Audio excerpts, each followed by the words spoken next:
Hello everyone! Hello mga kaibisoy! Good morning! So today is Wednesday at naglabas ako ng 3 sachet nitong Shippo Apple Juice from New Glow Babe kasi nga i-hand carry ko siya dahil ang araw nitong araw ng aming pagbalik papuntang Brazil. Yes! See you Brazil! Yes! At dahil nga matakaw ako minsan sa lunch, kailangan ko talaga to para iwas takaw. And of course sa eroplano, lalo na minsan matagal sila mag-serve ng pagkain at sumasakit na yung ulo ko sa gutom. At dahil dito, hindi ka makaka-feel ng gutom. Siguro makaka-feel ka ng gutom, super slight lang. Hindi yung umabot na talaga sa sakit ng ulo. Talagang super legit. Legit talaga to. Try nyo na. And kakatapos ko nga lang mag-breakfast ng noodles and coffee. And I will show you my timbang. Now na, as in now na. Talaga.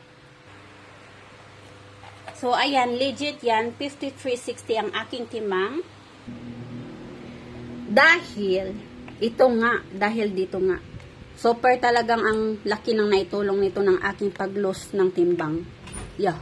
Try nyo na. Now na, as in now na. See you. Bye. Have a good day, everyone.